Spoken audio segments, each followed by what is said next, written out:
जमलेल्या माझ्या तमाम हिंदू बांधवांनो, भगिनींनो आणि मातांनो,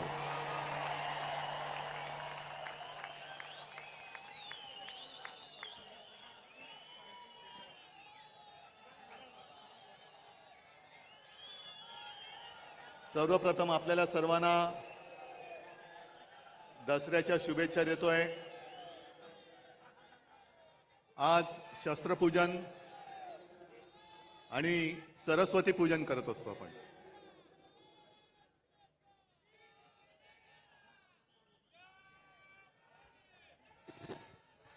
प्रत्येकाकडे वेगळी वेगळी शस्त्र असतात। कोणाकडे तलवार आहे, कोणाकडे गन आहे, कोणाकडे मशीन गन आहे, पण आमच्याकडे लढवय्या मन आहे।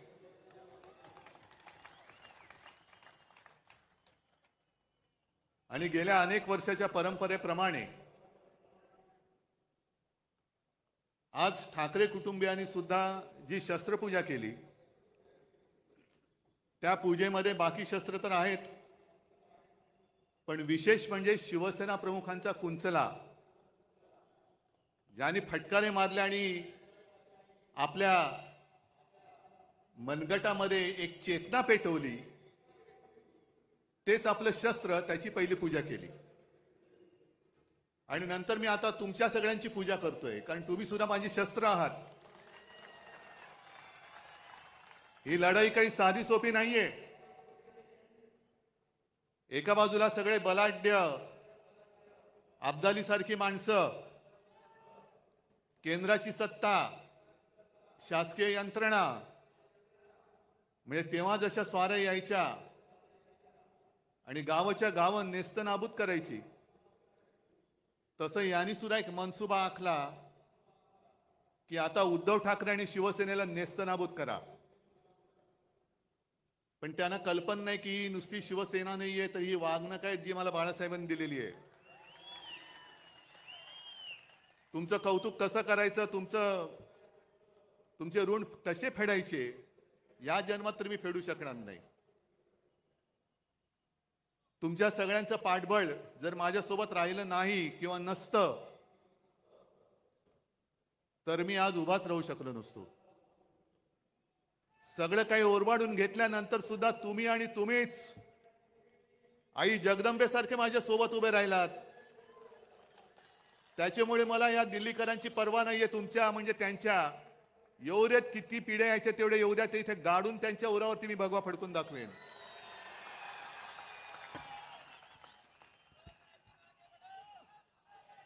मजल दर मजल करत चाललेलो आहोत। 56 वर्ष, 57 वर्ष, मी तर म्हणेन दरवर्षी शिवसेनेला नवीन अंकुर फुटतायत। आणि आज हे भगवे जे आहेत, हे भगवे मशाली झालेले आहेत त्यांच्या। इथला प्रत्येक शिवसैनिक आजपासून शिवसेना प्रमुखांची, बाळासाहेबांची मशाल बनवून या भ्रष्टाचारी सरकारला चूड लालवाशिवाय राहणार नाही। संजय राऊतजी, आपण जे बोललात की टाटांबद्दल सांगितलं की उद्योगपती गेल्यानंतर हळहळ वाटणं हे फार हल्ली दुर्मिळ झाले। याचं कारण असं आहे की टाटांसारखे उद्योगपती हे अशी विरळे असतात। टाटांनी काय केलं, अनेक गोष्टी त्यांनी दिल्या, पण आपल्या रोजच्या जेवणातली लज्जत वाढवण्यासाठी टाटा नमक दिलं। आणि आत्ताचे जे उद्योगपती आहेत ते अख्खं मिठागर गिळतायत। म्हणून टाटा गेल्याची ह्याचं वाईट वाटतंय, आणि मिठागर गिळणारे जात का नाहीत याचं सुद्धा वाईट वाटतंय। जे जायला पाहिजे ते जात नाहीत, आणि जे जाऊ नयेत अशी लोक जात आहेत। पण एक गोष्ट मला आवर्जून सांगायला पाहिजे, टाटा साहेबांची आठवण मुद्दामून सांगतो, कारण शिवसेना प्रमुख आपल्यातून गेल्यानंतर, तसे गेलेले नाही, तिकडे प्रत्येकाच्या हृदयात शिवसेना प्रमुख आहेतच। पण टाटा साहेब घरी आले होते आमच्या कुटुंबियांची भेट घ्यायला। बराच वेळ बसले, गप्पा मारल्या, आणि निघताना मला सांगितलं की उद्धव, एक लक्षात ठेव, तुला आणि मला खूप मोठी परंपरा आणि वारसा लाभलेला आहे. तुला जसा शिवसेना प्रमुखांचा वारसा लाभलाय तसा मला JRD टाटांचा लाभलेला आहे. आणि JRD नंतर जेव्हा मी काम सांभाळायला सुरुवात केली त्याने माझ्यावरती हा संपूर्ण कारभार सोपवला. मी कामकाजाला सुरुवात केल्यानंतर बरेच दिवस असं व्हायचं की कोणताही निर्णय घेताना माझ्या मनात यायचं की आज JRD असते तर काय केलं असतं, आणि म्हणे मी निर्णयच घेऊ शकत नव्हतो. आणि अचानक माझ्या लक्षात आलं की अनेक वर्ष JRDने मला काम करताना बघितलंय, माझी शैली बघितली, माझी पद्धत बघितली, आणि त्यांचा जेव्हा पूर्ण विश्वास माझ्यावरती बसला की माझा वारसा हा रतनच पुढे घेऊन जाऊ शकेल, तेव्हा त्यांनी माझ्या खांद्यावरती धुरा ठेवली. आणि तसंच तुझं आहे. जशी माझी निवड JRDने केली तशी तुझी निवड शिवसेना प्रमुखांनी केलेली आहे. शिवसेना प्रमुखांनी तुला बघितलेलं आहे. कठीण काळात तू काय करतोस, कसा लढतोस, तुझे निर्णय तू कसे घेतोस, हे बघितल्यानंतर जेव्हा त्यांना खात्री पटली की हा माझा वारसा पुढे समर्थपणाने घेऊन जाऊ शकेल, तेव्हाच त्यांनी तुझी निवड केलेली आहे. म्हणून तुला जे ज्या वेळेला योग्य वाटेल तेच तू कर, हेच शिवसेना प्रमुखांना अभिप्रेत आहे. आणि तेच मी करतोय. मी कुठेही बाळासाहेबांचा विचार सोडलेला नाही. भाजपला लाथ घातली याचं कारण त्यांचं हिंदुत्व आहे, गोमूत्रधारी बुरसटलेले हिंदुत्व आहे, म्हणून मी त्यांना लाथ घातली. आणि आज या परत लोकशाहीच्या युद्धाला सुरू करताना मी तुम्हाला जाहीर प्रश्न विचारतो, मी घेतलेला निर्णय योग्य आहे का अयोग्य आहे? जे मी त्यांच्याशी लढतोय हे बरोबर आहे का चूक आहे? बरोबर आहे ना? मग जा त्या मिंद्यांना सांगा की तुझा विचार हा बाळासाहेबांचा विचार नाही.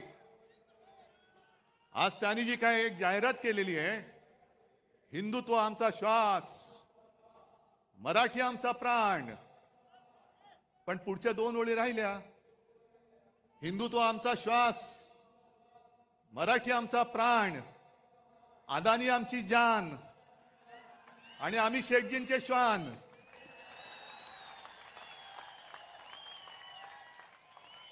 हे शेपूट हलवणारे, मी कुत्र्यांचा अपमान अजिबात करू इच्छित नाही, कारण कालच आपण पाहिलं टाटांचा सुद्धा आवडता कुत्रा, तसा मी सुद्धा कुत्र्यावरती प्रेम करतो. मी श्वानप्रेमी आहे. अर्थात समोर तेजस बसलाय, तो म्हणेल बाबा हे काय बोलतोय, पण मी लांडगा प्रेमी नाहीये. लांडग्यावरती प्रेम करणारं एवढं औदार्य माझं नाहीये. हे लांडगेत वाघाचं कातड पांघरण्याचा प्रयत्न करतायत. काय काय उघडं पडते त्यांना माहिती नाहीये, पण चाललंय आपलं. एक लक्षात घ्या की आजची लढाई आपण लढायला जातो आहोत, हे महाभारत आहे. जसं कौरव माजले होते आणि अधर्माच्या बाजूने उभे राहिले होते, 100 होते, पांडव 5 होते. शकुनी मामा कोण आहे तुम्हाला माहितीये?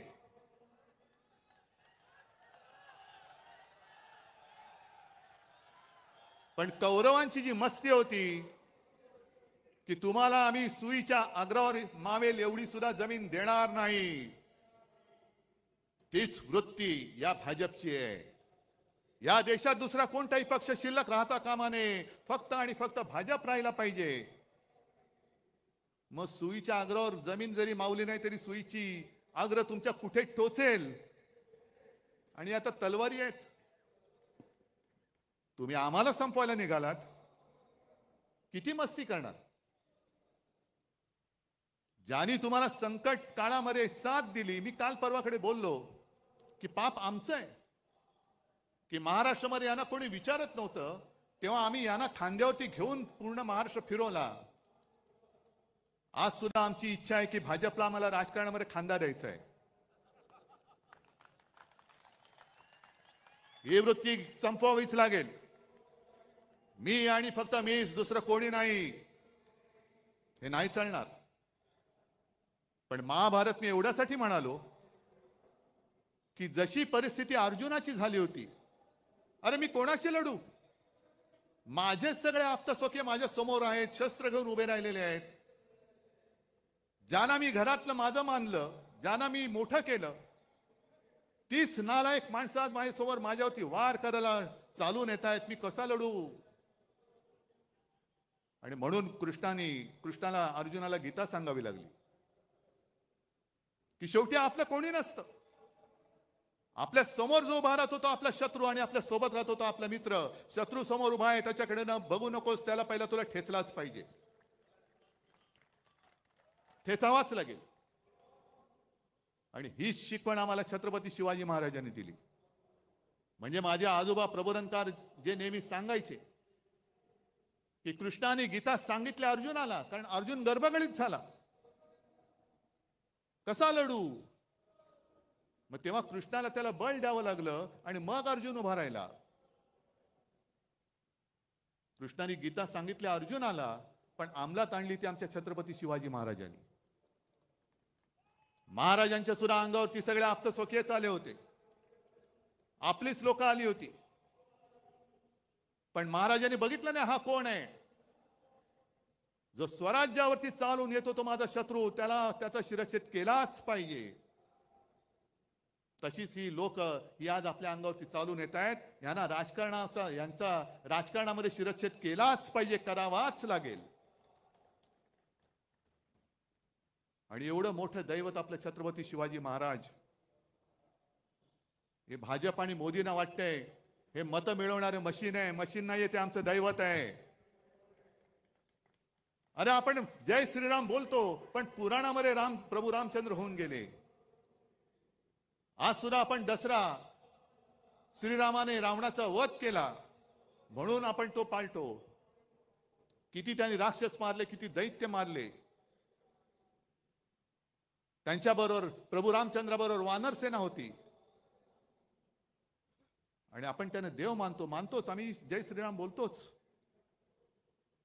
पण मग आमचे छत्रपती शिवाजी महाराज कोण होते? फार पूर्वी नाही, छत्रपती शिवाजी महाराजांनी सुद्धा त्यावेळेला जे आले होते स्वराज्यावरती चालून, त्यांचा वध केला नसता तर आपण आज नसतोच. आपलं काय झालं असतं कोणालाच माहिती नाहीये. मग जसे प्रभू रामचंद्रांनी तेव्हा दैत्य मारले, राक्षस मारले, तसेच माझ्या शिवाजी महाराजांनी सुद्धा दैत्यच मारले, राक्षस मारले. अफजल खान सुद्धा राक्षसच होता.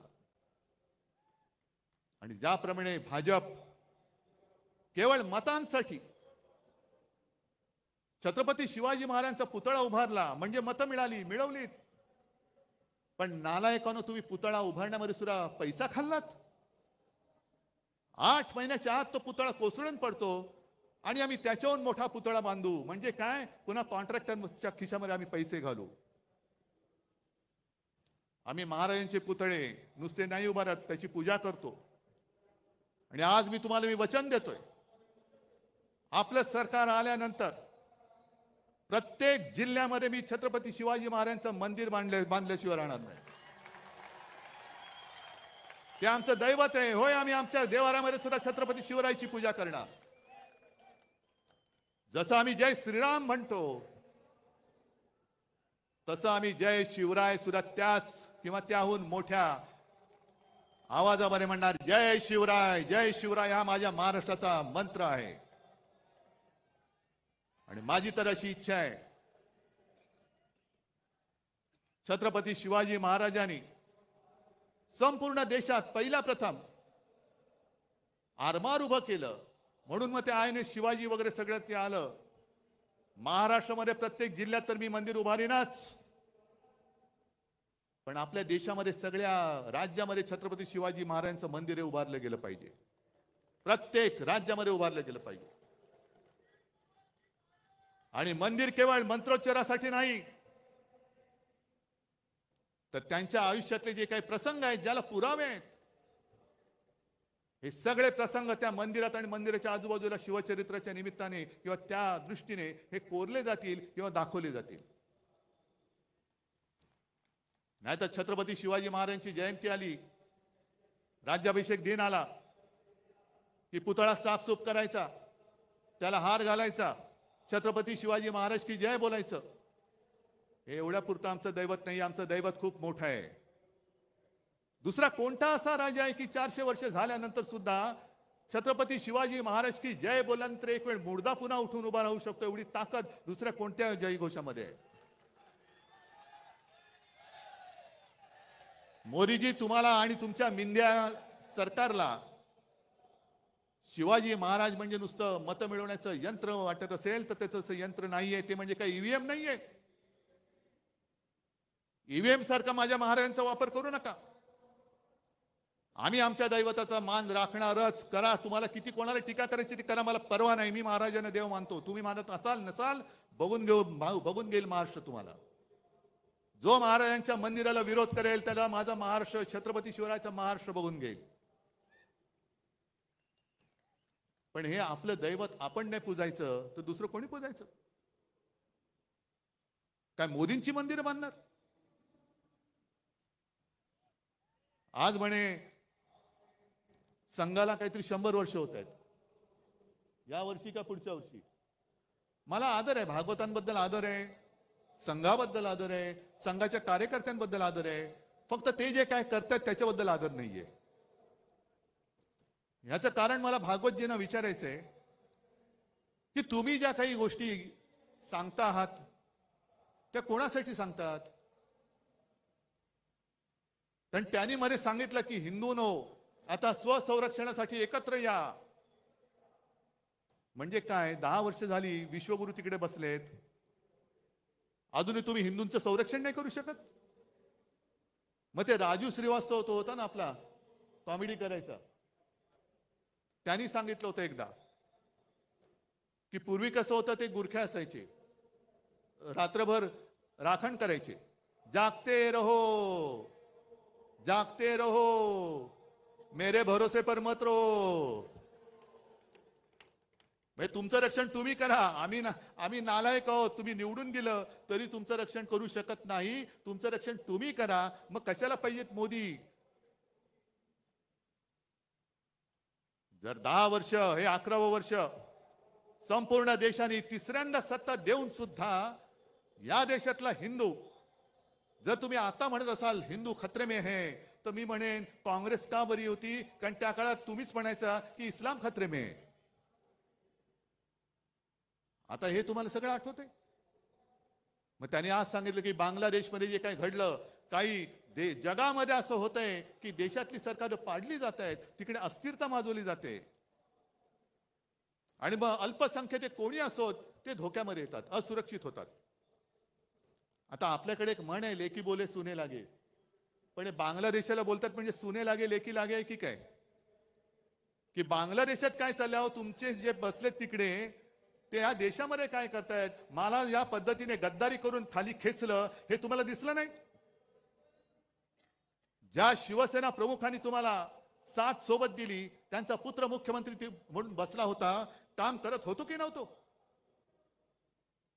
आणि एवढं करून सुद्धा गद्दारी करून तुमच्याच ह्या शकुनी मामाने आमचं सरकार खेचलं आणि गद्दारांना उरावर घेऊन राज्य करताय. मग RSS ला मला विचारायचे की 100 वर्ष झाले, घ्या चिंतन शिबिर घ्या. आणि 100 वर्ष तुम्ही का घालवलीत? का कष्ट केले? का मेहनत केली? का पिढ्या बर्बाद केल्या? आताची जी काय भाजप आहे, ही भाजपा तुम्हाला मंजूर आहे? आम्हाला तर मंजूर नाहीये.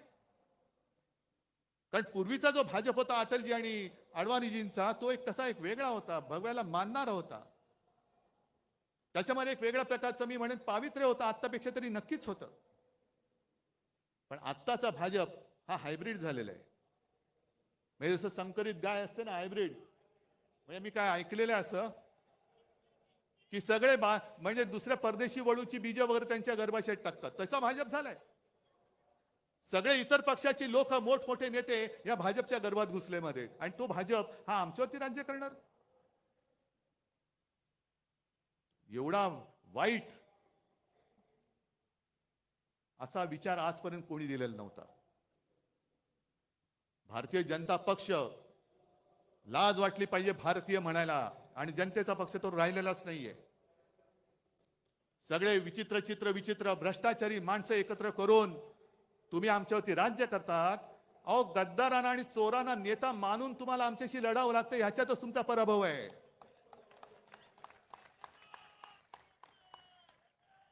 चोरांना डोक्यावर बसवत आहे, गद्दारांना डोक्यावर बसवत आहे आणि किती खाताय, किती भ्रष्टाचार करताय.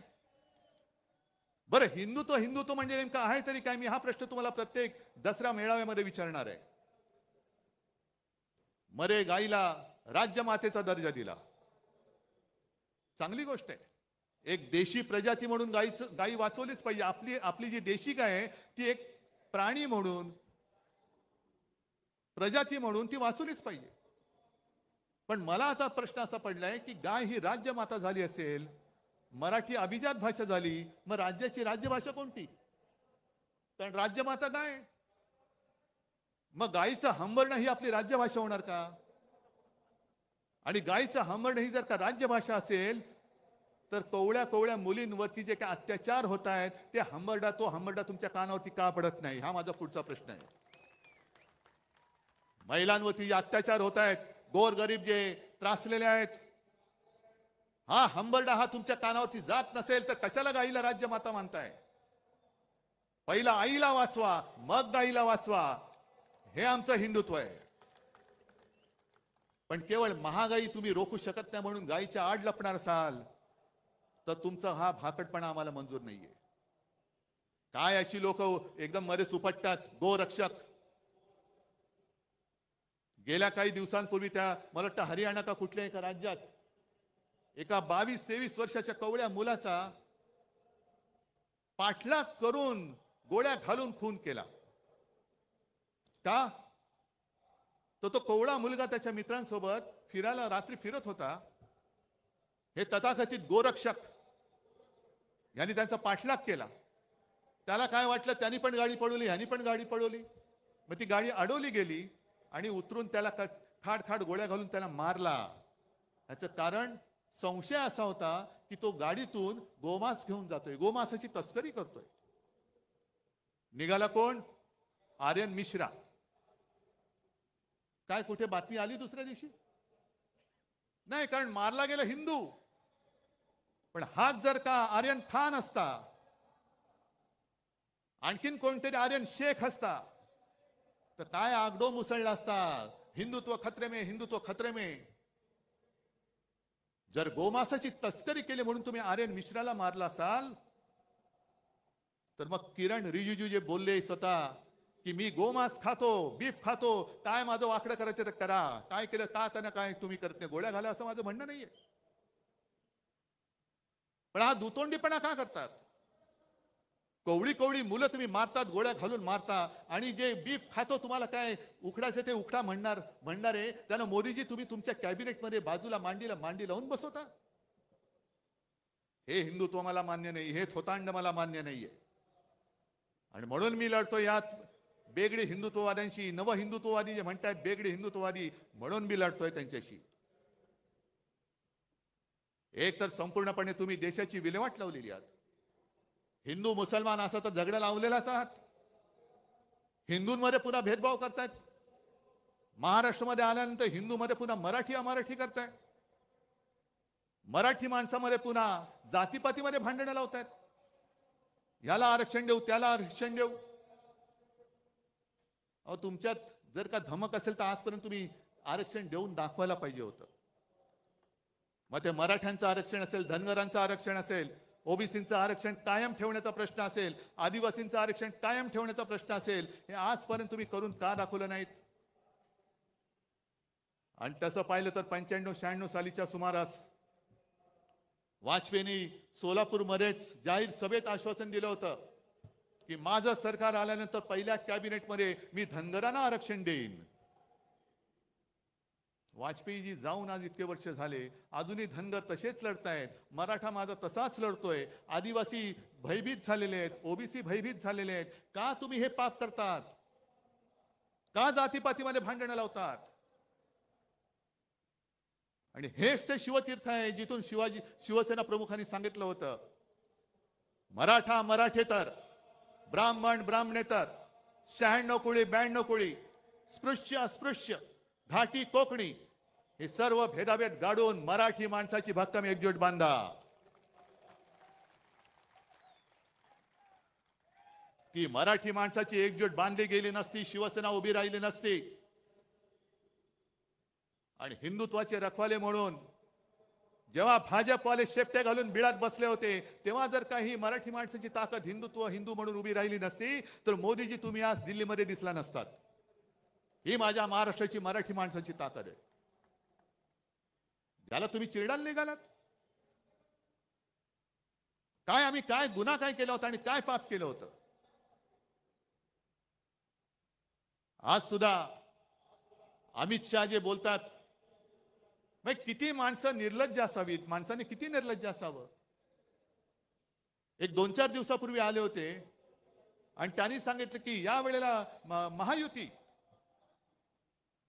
पण 2029ला 100% म्हणजे यांची एक्सपायरी डेट आज लिहून ठेवलेली आहे. अहो अमितजी, एक तर पहिलं तुमचा भाजपा सांभाळा. कारण 10-12 दिवसापूर्वी मी नागपूरला गेलो होतो. आपण बाबा शहरी बाबू आहोत. मी शेतकऱ्यांचं कर्जमुक्त जरूर केलं, माझं कर्तव्य म्हणून केलं. गोरगरिबांना 10 रुपयामध्ये शिवभोजन दिलं, जरूर दिलं, माझं कर्तव्य म्हणून दिलं. कोरोनामध्ये सुद्धा मी काम जे केलं तुमच्या सगळ्यांच्या आशीर्वादाने माझं कर्तव्य म्हणून केलं.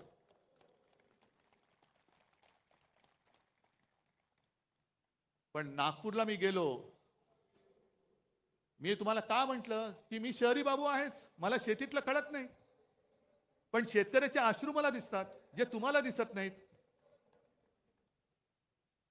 नागपूरमध्ये गेल्यानंतर मला तिथल्या लोकांनी सांगितलं की उद्धवजी हालत फार वाईट आहे.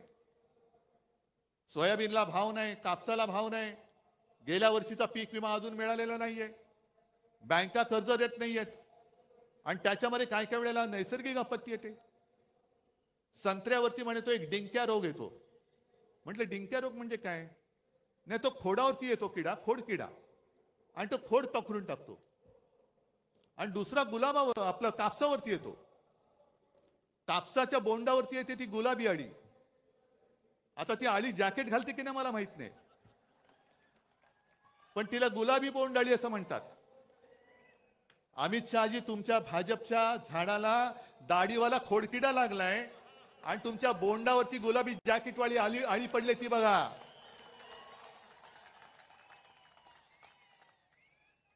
ते बघा तुमच्या डोळ्यात देखत आम्हाला वाईट वाटतंय. अरे एकेकाळचा आमचा मित्र असा डोळ्या देखत कुरतडला जातोय, पोखरला जातोय, पण यांना त्याचं काही सोयर सुतक नाहीये. सत्ता पाहिजे, सत्ता पाहिजे, सत्ता जिहाद. कोणी चालेल पण सत्ता पाहिजे, याला म्हणतात सत्ता जिहाद. आणि एक एक बातम्या ज्या काही मी वाचतोय, तुम्ही वाचतात. मला वाटतं माझ्या आधीच्या वक्त्यांनी त्याचा समाचार घेतलाय, आदित्यने पण घेतलेला आहे. एक तर बातम्या मी वाचतोय, आता खूप आणले, काय काय वाचायचं. हे बघा, 225 कोटींच्या थकीत देण्यांमुळे पालिकेचा मोडला आर्थिक कणा. हे कुठला भिवंडी पाणी वीज बिल थकले, कर्मचारी ठेकेदारांची देणी तुंबली, म्हणजे भिवंडीची कथा. आणि बाजूला बातमी, नव्या मुंबई विमानतळावरती सुखोई विमान उतरले. ते सुखोई नव्हतं, दुसरं होतं. म्हणजे हा सगळा जो काही धूळफेकीचा कारभार चाललेला आहे, त्याच्यानंतर हे दुसरं आहे.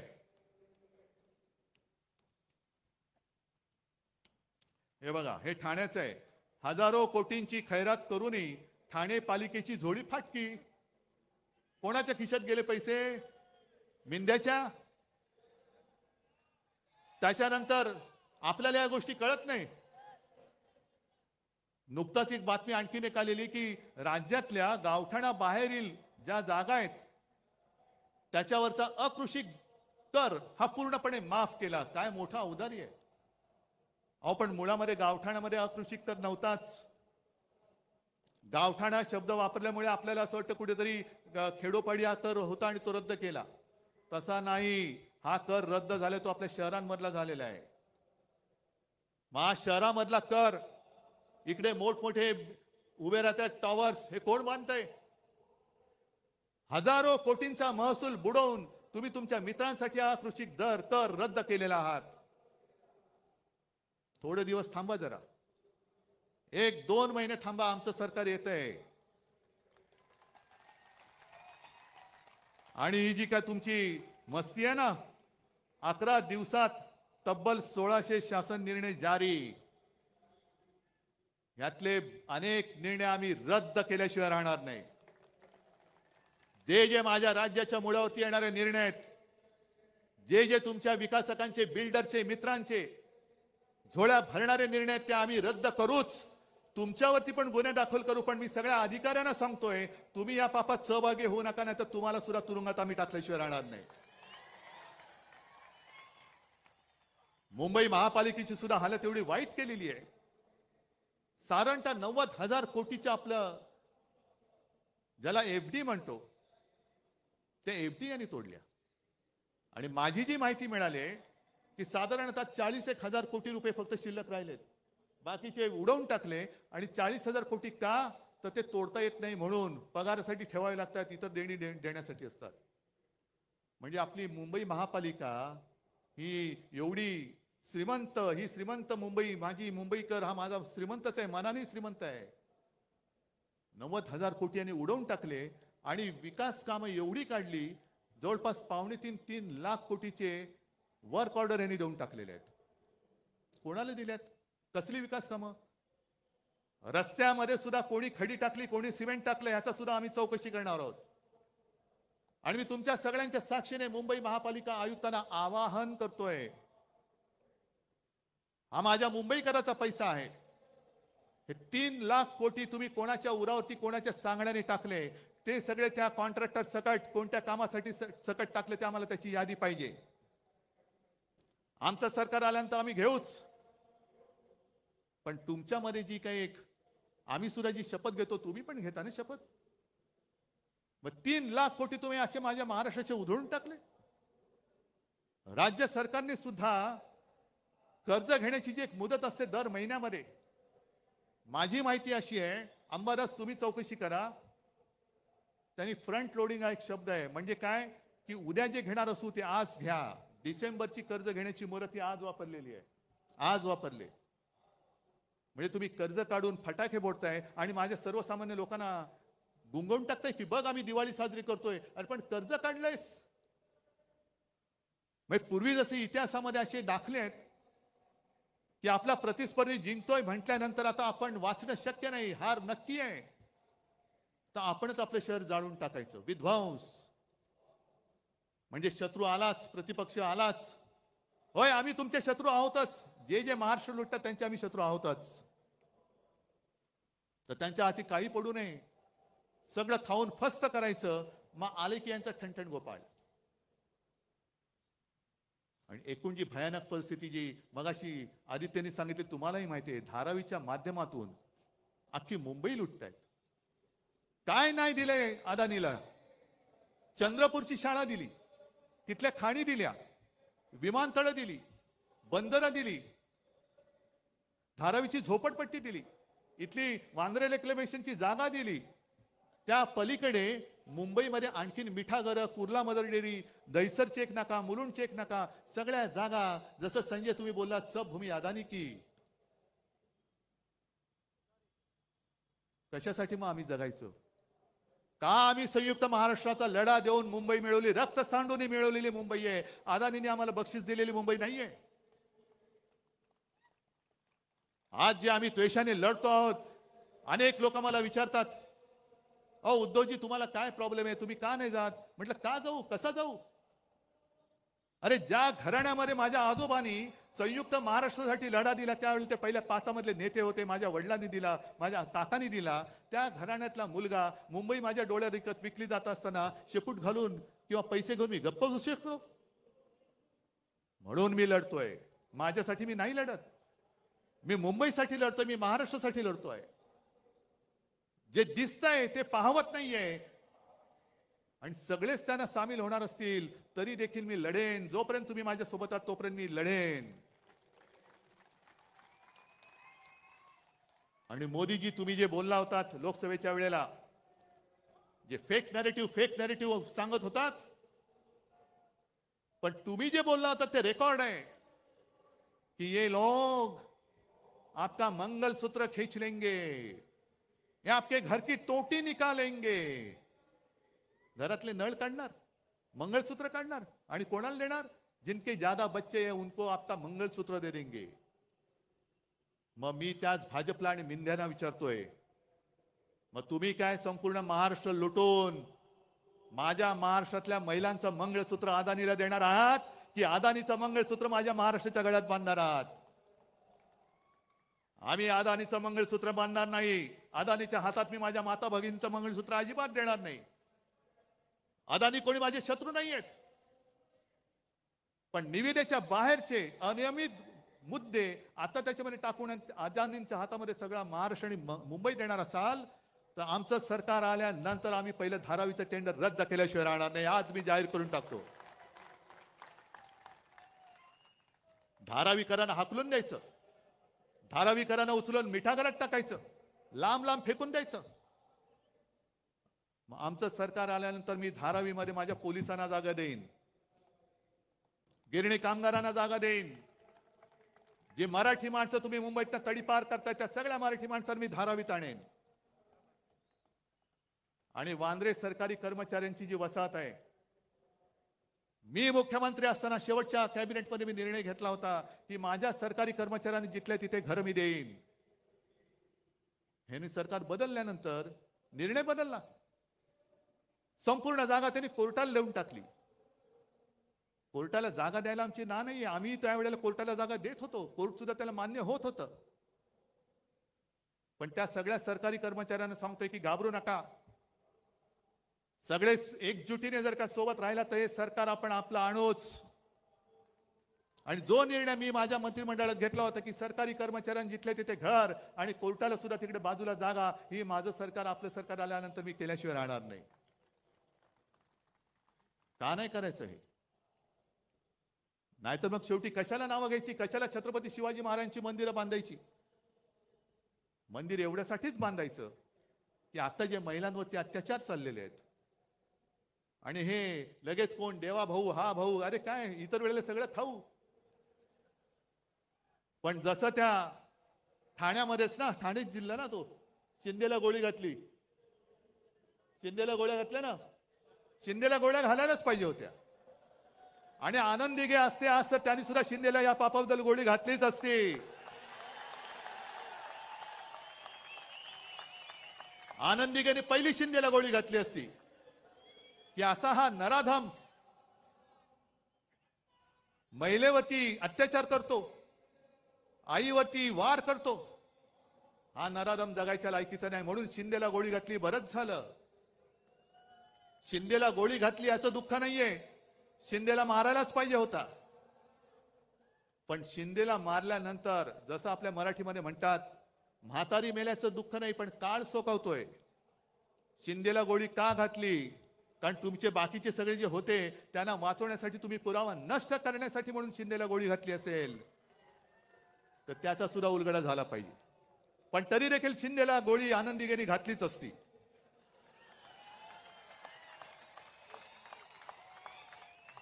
असे हे महिलांवरती अत्याचार करणारे शिंदे जगायच्या लायकीचेच नाहीयेत. आणि एकूण सगळा जर का आपण आढावा घेतला, रोज उठून बघतोय माझा महाराष्ट्र लुटला जातोय, लुटला जातोय, लुटला जातोय. काय त्यावेळेला निर्मला सीतारामन बाई बोलल्या होती की देश में अब चारी जाती है, एक गरीब, युवक, महिला आणि काय शेतकरी. आणखीन काय, कोणासाठी तुम्ही काम केले ते पहिले सांगा. आज संपूर्ण राज्याची तिजोरी खाली केली, महापालिकेची तिजोरी खाली केली, पण एक तरी माणूस मला दाखवा तुमच्या मित्रांखेरीज की जो समाधानी आहे. आज तुम्ही समाधानी? आणि म्हणून ही निवडणूक केवळ उद्धव ठाकरेची नाहीये. जे चंद्रचूड बोलले की मला निवृत्तीनंतर इतिहासात माझी काय म्हणून दखल घेतली जाईल, चंद्रचूड साहेब अजूनही वेळ गेलेली नाही. जर तुम्हाला इतिहासामध्ये तुमचं नाव अभिमानाने घ्यावं असं वाटत असेल तर आज ती वेळ आहे. लोकशाही वाचवा, लोकशाही वाचवा, लोकशाही वाचवा. तारखा मागून तारीख आणि बाहेर भाषण देऊ नका. निर्णय घ्या, निर्णय घ्या. भाषणाने निर्णय मिळत नसतो. जे तुम्ही बाहेर बोलताय तेच तुम्ही आतमध्ये द्या. तोच निर्णय आम्हाला पाहिजे. कारण संपूर्ण देशातली लोकशाही तुमच्याकडे बघते, न्याय देवता तुमच्याकडे बघते की तुम्ही गणपती पूजनाला मोदींना बोलवलं, ठीक आहे, गणपतीची पूजा जरूर करा, पण जेव्हा न्याय देवता म्हणेल माझ्या मंदिरात तुम्ही येता तेव्हा तुम्ही माझ्या न्याय देवतेला अभिमान वाटेल असं जे काय आहात ते करताय की नाही. झाले नाही तर आता या 21 तारखेला का 8 नोव्हेंबरला ते रिटायर होणार. म्हणजे अख्ख्या जगातली अशी एक विचित्र केस आहे की 3 सरन्यायाधीश त्यांची कारकीर्द संपून गेले, पण ज्या लोकशाहीमुळे ते सरन्यायाधीश झाले त्या लोकशाहीला ते न्याय देऊ शकले नाहीत. ही लोकशाहीची थट्टा आहे. न्याय मंदिर सर्वोच्च आहे, पण त्याच्याही पेक्षा मोठं माझं या लोकांचं मंदिर आहे. हे माझं न्यायालय आणि या न्यायालयात मी आलेलो आहे. आज दार ठोकून ठोकून ठोकून आमचे हात दुखायला लागले, पण न्याय मंदिराचे दरवाजे उघडत नाही. आम्हाला न्याय देवता पावणार तरी कशी, आमचा न्याय निवाडा करणार तरी कशी. न्याय देवतेच्या डोळ्यावरती पट्टी असते, तिला समोरचं कोण लहान आहे का मोठा आहे हा फरक नसतो. ती आक्रोश तिच्या कानावरती पडत असतो. पण एखादा धृतराष्ट्रासारखा जर का तिकडे बसला आणि समोर लोकशाही रूपी द्रौपदीचं वस्त्रण होताना सुद्धा माझं पुढे काय होणार ह्याची चिंता करत असेल तर मग मी म्हणेन तुम्ही रिटायर झाल्यानंतरच मी तुमच्याबद्दल बोलेन. कारण आता बोललो तर तुम्ही इतर वेळेला तारीख पे तारीख, पण आता काय बोललो तर मी घरी पोहोचेपर्यंत तुमचा हातोडा पडेल डोक्यामध्ये. पण ही लढाई जे मी तुम्हाला म्हटलं ही केवळ माझ्यासाठी नाही, तर महाराष्ट्राची ओळख सांगणारी लढाई, महाराष्ट्राची ओळख ठरवणारी लढाई आहे. आणि म्हणून जे महाराष्ट्राचं वर्णन आहे हे वर्णन आपण जे म्हणतो ना, मुद्दामून मी लिहूनच आणले. मंगल देशा पवित्र देशा, राकट देशा कणखर देशा, दगडांच्या देशा नाजूक देशा, कोमल देशा फुलांच्याही देशा, अंजन कांचन करवंदीच्या काटेरी देशा, बकुल फुलांच्या प्राजक्तीच्या दळदारी देशा. ह्या दरिद्रांच्या देशा नाही, दळभद्रांच्या देशा नाही, दळदारीच्या देशा, भावभक्तीच्या देशा आणि बुद्धीच्या देशा, शाहिरांच्या देशा, करत्या मर्दांच्या देशा. हे वर्णन आपल्याला कायम ठेवायचंय की गद्दारांच्या, लाचारांच्या, भ्रष्टाचारांच्या देशा असं करायचंय. भ्रष्टाचार एवढा प्रचंड झालेला आहे की मध्ये मी ऐकलं की 70,000 कोटीचा भ्रष्टाचार करणारे सुद्धा लाजून बाहेर पडतायत.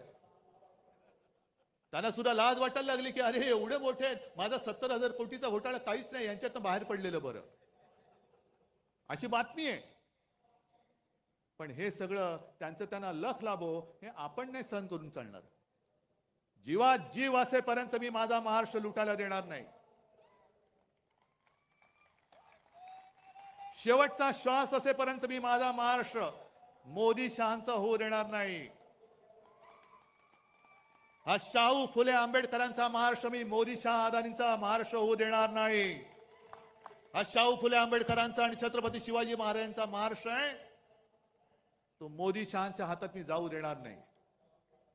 आणि म्हणून मी एक सहज आठवण म्हणून याच व्यासपीठावरती एक शपथ घेतली होती. आहे का रे?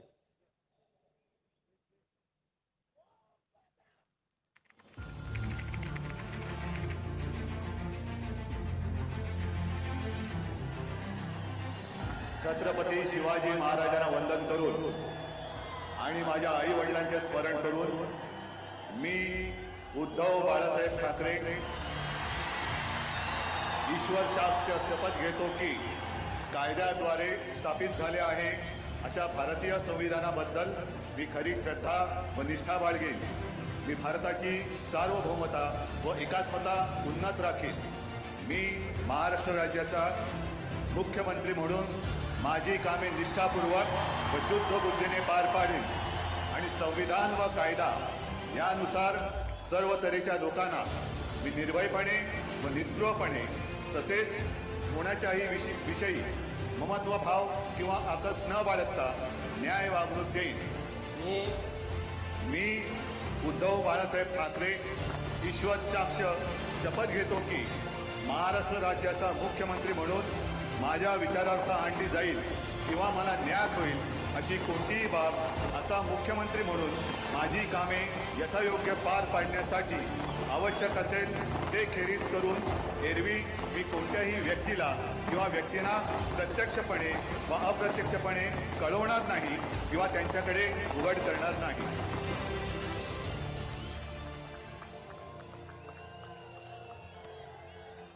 मी शपथ घेतली होती तुमच्या सगळ्यांच्या साक्षीने, आणि जशी शपथ घेतली होती तसा वागलो की नाही वागलो? आज तर माझ्याकडे काही नाहीये, पक्ष नाही, चिन्ह नाही. अगदी निर्लज्जपणाने वडील सुद्धा चोरलेत, कारण स्वतःमध्ये धमक नाही.